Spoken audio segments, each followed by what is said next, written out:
नमस्कार दोस्तों। आज हम बात करने वाले हैं एसटीडी यानी सेक्सुअल ट्रांसमिटेड डिजीज़ के बारे में।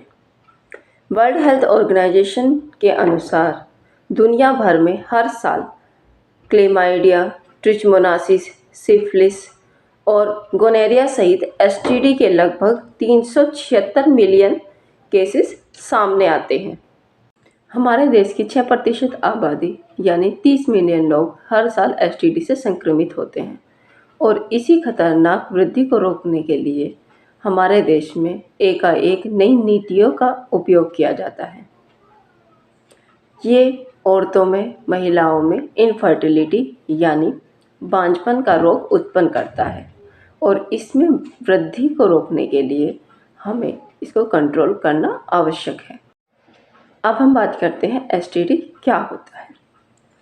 एसटीडी रोग या एसटीडी संक्रमण संभोग के कारण एक व्यक्ति से दूसरे व्यक्ति में जाता है।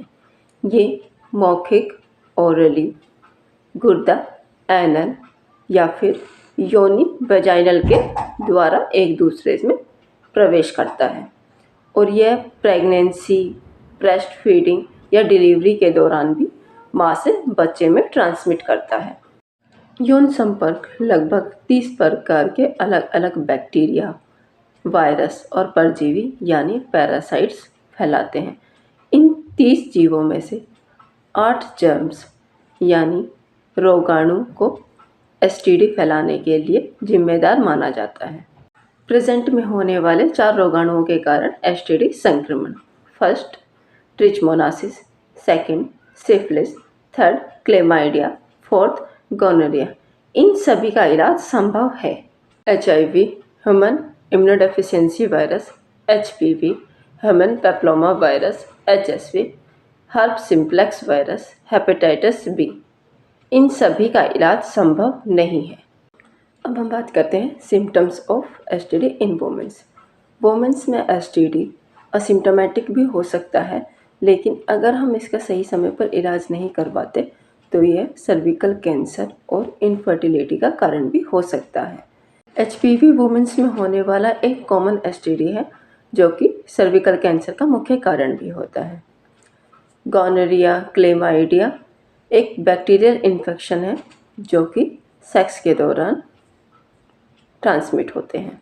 गायनोलॉजिस्ट नॉर्मली रूटीन चेकअप में जीवाणुओं के संक्रमण की संचालित रूप से जांच करते हैं, जिसमें 14 से 50 वर्ष की महिलाओं में जननांग दाद यानी जेंटल हर्प्स का संक्रमण दिखाई देता है और यह सीडीसी के अनुसार एक कॉमन संक्रमण है जो कि 6 में से 1 महिलाओं को दिखाई देता है। फर्स्ट, चेंज इन यूरिनेशन, पेशाब में बदलाव।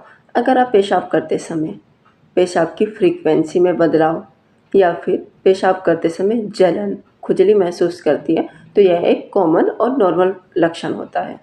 एबनॉर्मल वाइट डिस्चार्ज, अगर आपकी योनि से सफ़ेद और गाढ़ा डिस्चार्ज होता है तो यह ईस्ट इन्फेक्शन का लक्षण हो सकता है और अगर आपका yellow, green, brown and different colour का स्राव होता है तो यह आपका गोनोरिया का लक्षण हो सकता है।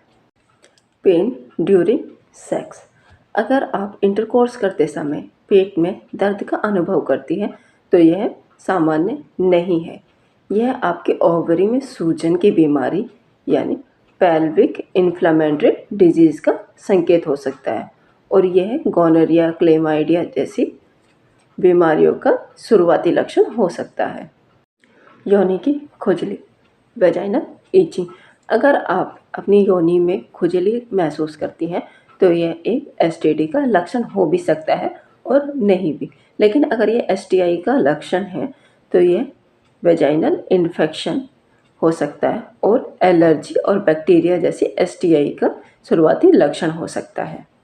चकत्ते और घाव, रैश एंड सोर, अगर आप योनि के आसपास चकत्ते, घाव, छोटी छोटी फुंसियाँ या फिर दाद का विकास महसूस कर रही हैं तो यह सिफिलिस का एक मजबूत संकेत है।